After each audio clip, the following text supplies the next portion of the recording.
This is the Soft Power Podcast, episode 27. Hello, Soft Power Society. As always, I'm so grateful you're here. I have a special offer coming up to help increase your social capital. If you want to feel socially and conversationally confident, leave any self-doubt behind, and come across as a polished professional, I invite you to join me for a very special Small Talk Masterclass taking place Thursday, November 19th.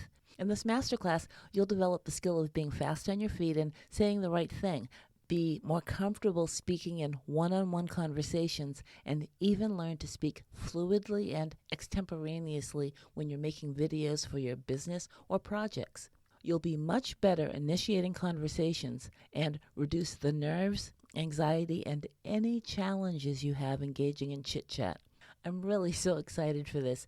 It's going to be for a small group, so everyone will get individual attention, and there will be plenty of opportunity to practice in a supportive environment of peers who share your social challenges and concerns. The big bonus is all attendees will also have the opportunity to schedule a one-on-one coaching session after the masterclass.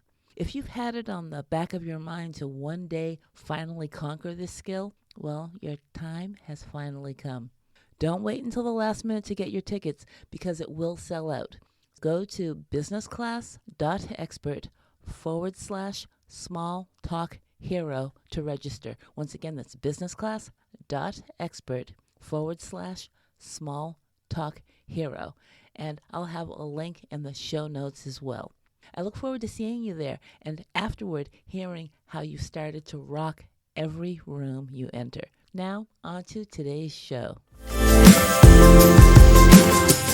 and thanks for joining me. I'm glad you're here. Presence is something I mention frequently, be it your professional presence, personal presence, executive presence, or just creating a polished presence. What I do here at the Soft Power Podcast is bring real-life topics and challenges from my coaching sessions to life, and presence came up recently.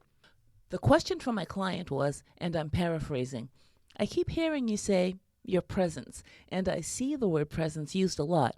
I'm helping him get rid of some head trash so he can be the powerful speaker and presenter that people expect him to be in his business.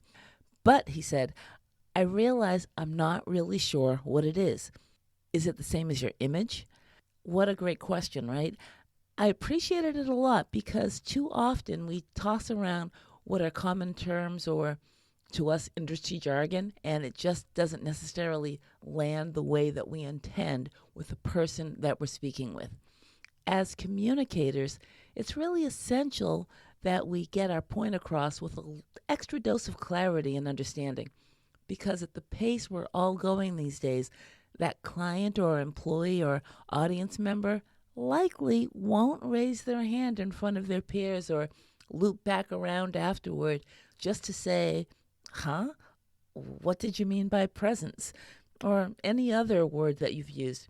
And I can personally relate to the feeling of hearing a particular term for the first time during the course of a conversation. And what happens?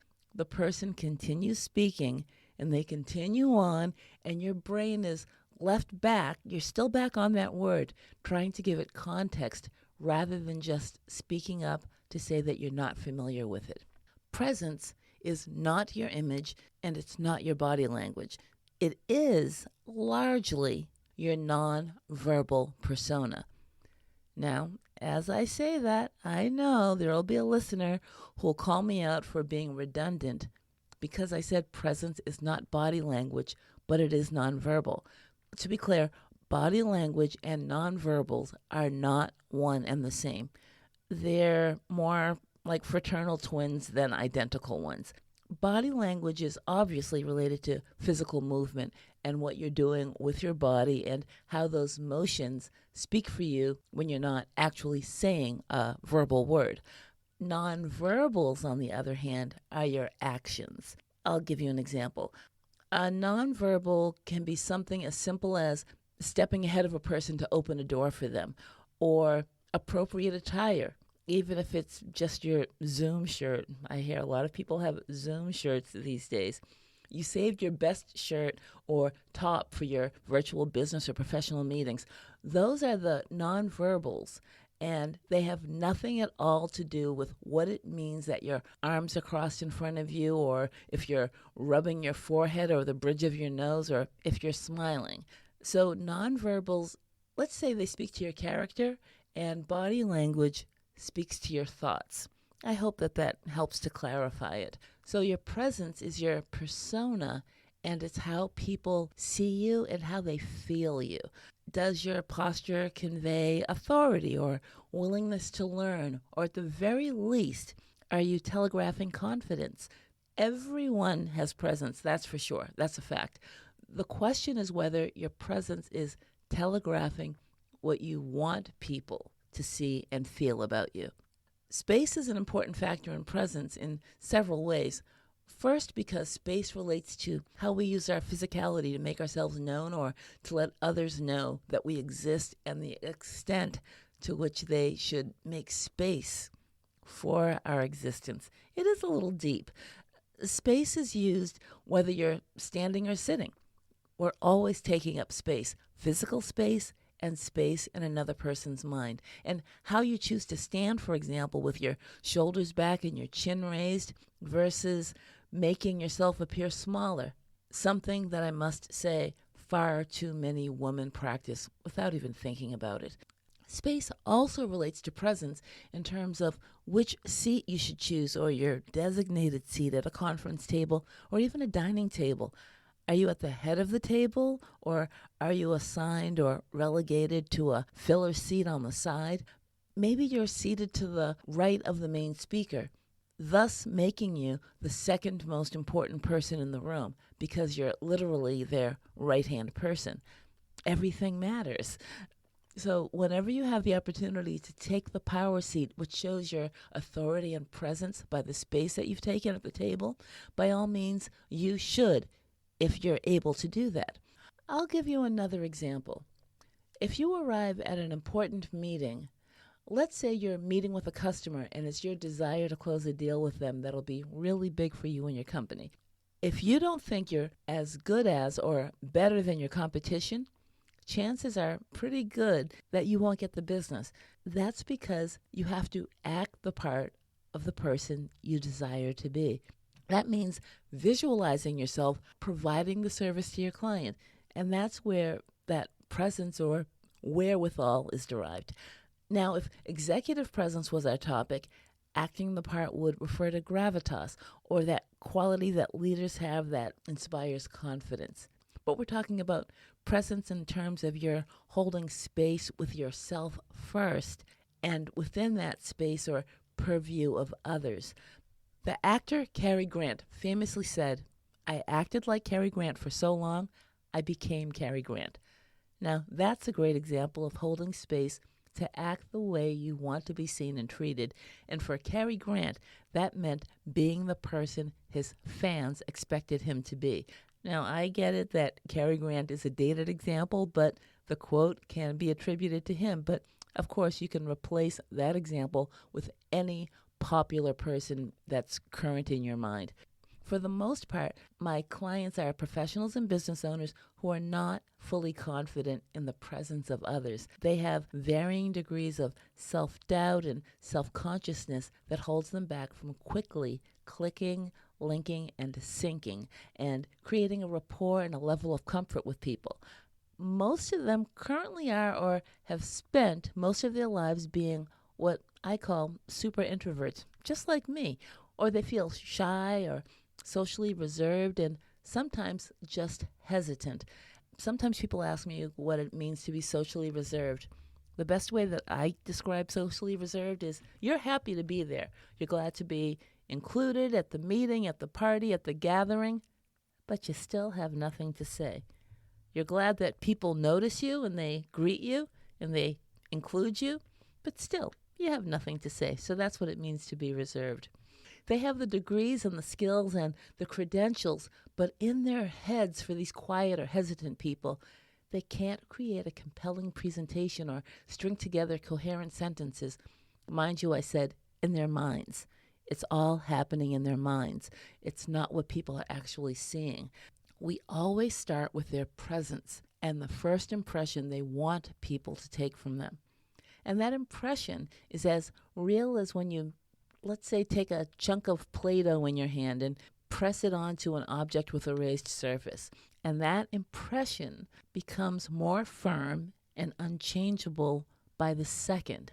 So you have some time to just have people frame you or look at you differently before it just becomes unchangeable in their minds, or it's very difficult to change. Of course, history and societal norms dictate different standards of presence if you're a woman or a male in business settings. Let's take a female in a corporate job, and she has her sights set on a leadership, something that she deserves, something that she's earned. But first, she has to be clear on what she's trying to convey to others about her qualifications and capabilities without her having to make a case for herself every single day. At first glance, and in the ensuing time in her space or her environment, she may come across to you as intelligent and well-read, maybe trustworthy, approachable, definitely a leader and successful. And let's just say she's a total badass too. I hope you too see yourself as a complex human being with similar characteristics to those that I just listed and not one-dimensional. We're all multidimensional. And the more we experience and project the many facets of our lives, the more we have to be aware of our presence and what we're conveying, and also what we have to offer. A great example would be a person with a lot of experience volunteering their time in a junior role where someone else is in the senior position. But still, you can't help yourself because you're the boss everywhere else in your life. So you find yourself biting your tongue because you feel like you know the answers and you know where you can take the lead, but they didn't bring you in to take the lead. They brought you in as a volunteer. Your presence should then convey that of a super involved volunteer who wants to help and nothing more. You don't want your power or your presence to in any way step on anyone's toes. So going back to the example of that female in the corporate setting, first we determine what her ultimate goal or long game is. Then we figure out how she can project that through her personal style, her voice, how she commands her personal space and presence when she enters a room, and most importantly, her mindset. We have to master our thoughts. The one thing that you have full control over is your thoughts. And the thoughts you create lead to feeling a certain way. And based on those feelings, you're likely to take a set of actions, and those actions lead to the results that you get. So if you have a thought, you're, let's say, a total badass, then you feel that you have the courage that you can rock any room you enter. And that propels you to take the appropriate steps or actions to get your desired results. So if on the heels of this podcast, you begin to pay close attention to your thoughts, feelings, actions, and results, you'll start to see how your effectiveness and destiny is really rooted in how these 4 areas are directly related to how you show up and that presence that you have.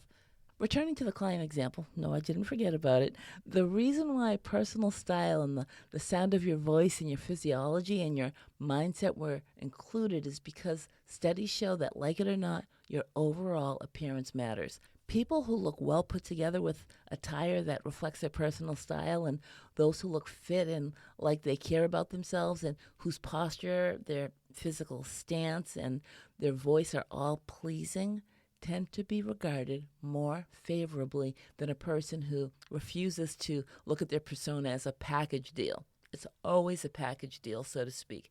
So your persona is similar to your personal brand in that it's consistent and it doesn't change on a whim. Let's just pick some brands. Coca-Cola is always included when you're talking about brands.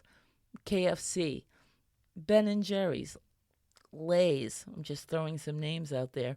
They're major national brands. They are the same day in and day out. Therefore, the presence you show up with and whether you're face-to-face or in a virtual workplace day after day, affects how people view you and how much you're paid and what projects you're offered and what teams you're invited onto, or whether or not you're the one selected by your team to make a presentation, and so many more scenarios. You want to be consistent so people know that they can rely on you. That's why I urge people to be intentional about the impression they make every day, everywhere, and no matter what. Of course, it remains of the utmost importance that I help my clients move on that continuum from, let's say, introvert to influencer. But it certainly would not make a bit of sense for a person doing that important and life-altering work, probably something that they've waited years to finally do the hard work on, and then they show up with their confidence and their self-awareness and their ability to speak up and stand out and have other aspects of their presence be sloppy, right? It has to be a complete package. There are some who think that we can work on the surface and ignore the core, and that's just not a realistic plan. People buy into who you profess to be all day, every day. Now, picture a person who finds it difficult to plant their feet firmly on the ground, or they show nervous habits like foot tapping or nail biting or looking furtively around a room. Or maybe they're in a chief officer position, but their demeanor fails to demonstrate they take a situation as seriously as they should, given the high-stakes nature of a certain meeting. Your presence or actions convey your seriousness and your confidence and your competence to get a particular job done. People don't necessarily have to ask you pointed questions. They can tell whether or not you belong by your presence. Really effective verbal communications and voice modulation are also important elements when you want to have a commanding presence. In business communications, you're either building a relationship or you're working out an issue or a problem. And in some professions, you're doing both simultaneously. So who are the people you serve and what do they want, need, or expect from you? It's important that you figure that out in advance, lest you be accused or thought of as being too familiar just because you took action to help in an area where they didn't need or desire your input or your service. Proper grammar and diction and projecting your voice at the appropriate decibel, not too soft and certainly not too loud, the cadence of your voice, and conveying confidence through declarative statements and avoiding an upward inflection, which we discussed on an earlier episode, the uptalk, where it sounds like you're asking a question rather than making a firm statement. All of these things matter.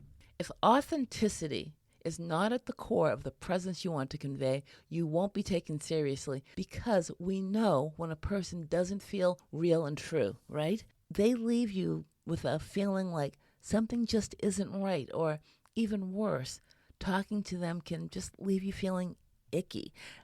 Ideally, you want a presence that just creates a good fit, and wherever you go, people like and admire you, and you create that magnetic quality where you know that people will always have your back. Now, if you think that's not possible, I'll have to disagree with you, because as I say that, several longtime clients come to mind. They represent global corporations, startups, education, and finance, just to name a few. And they have stunning magnetic personalities, and their trajectory and growth in the time that I've known them speaks to how well regarded they are by their peers based on their presence. When you're first starting out, maybe a mentor in the form of a more senior person will whisper that it's to your benefit that you walk more briskly to convey a sense of urgency and purpose, and even drive, because that's what a brisk step says nonverbally. On the other hand, a few years on, you've earned people's respect and they know they can count on you, and you can now telegraph more of a quiet confidence in your gait, your posture, and your speech. All this to say that being aware of your presence and how you're perceived is step one in creating a polished professional persona, because it's your presence that will open the doors to your having the air of people who can make great things happen for you. We can wrap this up with 4 simple steps for you to present a commanding presence. They include becoming self-aware and using that awareness to modify and correct what's not working for you and doing more of what people like. And you know intuitively what's working for you and what's not. The second one is managing your thoughts in a way that creates great things. You can definitely do that. Just think for a moment. When you're sad, agitated, or having a bad mood, that is a choice you made. So use that same thought process to raise yourself up and be more positive and happy. Trust me, people will take notice immediately. Next, own your space. Using your physical body and voice to command presence will bring attention in a good way. Always. Because if you don't believe in yourself, no one else will. Speak to everyone and draw them in with eye contact. When I say speak with everyone that's sitting at that table, anyone that's gathered around that is paying attention to what you have to say, don't just make eye contact with one person. Make sure to bring everyone into your conversation by making quick eye contact as you speak. And finally, be totally confident in your abilities. Far too many professionals come to me afraid of conversations with their coworkers, avoiding gatherings, business social gatherings that are important to their careers because they don't like making small talk and speaking in front of people. And once I share with them that it's not the speaking that's a problem, but instead it's self-doubt and their brain, their archaic brain that's making them fear conversation, they quickly change how they show up in terms of being more approachable, and that helps their careers quickly, and I have to say immensely. Makes big changes when you become a better communicator. I'll close this episode with this tip. It's your head trash or a thought error, more so than any other person or circumstance that's holding you back from doing what you really want to accomplish. You can create a presence that tells everyone you've got this. You may have to leave the comfort zone of wherever you are presently, and that in itself will be a great move, because the danger of your comfort zone is that it doesn't hurt and it's far too comfy. Thanks so much for joining me today. Bye for now.